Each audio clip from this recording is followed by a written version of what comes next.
पूरा देश आहत है कि एक तड़ीपार गुंडा जो डेमोक्रेसी के इविल इफेक्ट की वजह से इस देश की केंद्र सरकार में गृह मंत्री है, आज उसकी औकात है कि बाबा साहब डॉक्टर अम्बेडकर को जिस डेरोगेटरी लैंग्वेज में, जिस अपमानजनक तरीके से उसने संबोधित किया है, जब वो बौखला गया।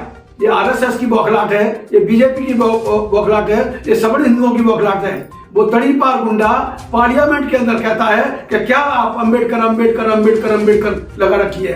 अगर इतने बार भगवान का नाम लिया होता तो वो आपको 7 जन्म तक स्वर्ग मिलता। मैं बताना चाहता हूं कि हमें किसी स्वर्ग की जरूरत नहीं है। हमारे बाबा साहब ने हमें स्वर्ग से यही रूबरू करा दिया है। अगर स्वर्गवासी बनना है तो इन्हीं को बनाना होगा।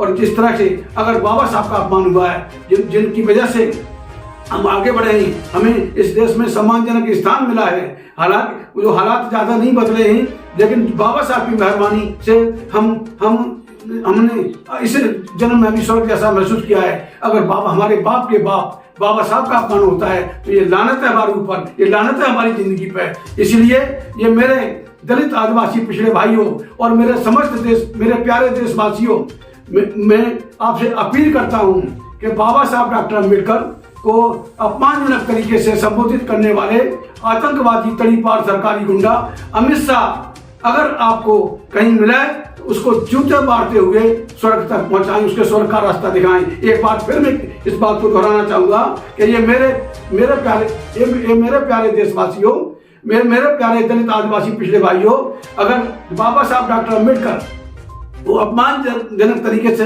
संबोधित करने वाले आतंकवादी तड़ीपार सरकारी गुंडा अमित शाह अगर आपको कहीं मिले तो उसको जूते मारते मारते स्वर्ग तक पहुंचाएं। ये हमारे समाज की जिम्मेदारी है, बाबा साहब के बच्चों की जिम्मेदारी है। और इस बात को मेरे इस पैगाम को लोगों तक पहुंचाना है, मेरे इस वीडियो को वायरल करना है। और मैं भी इसके लिए जहां भी मुझे मिलेगा, जहां भी मेरे पार्टी के, मेरे संगठन के राष्ट्रीय युवा ब्रिगेड हरकत में आएगा, जहां भी अमित शाह मिलता है और जहां भी मोदी मिलता है, इवन मोदी जिम्मेदार है उसका। अब तक उसका इस्तीफा क्यों नहीं लिया? उसका इस्तीफा हो जाना चाहिए था। आज तक इस्तीफा क्यों नहीं लिया? उसे सरकार से बर्खास्त क्यों नहीं किया? जो राज्यसभा का सभापति है उसने इसको बाहर क्यों नहीं किया? उसको निकाला क्यों नहीं?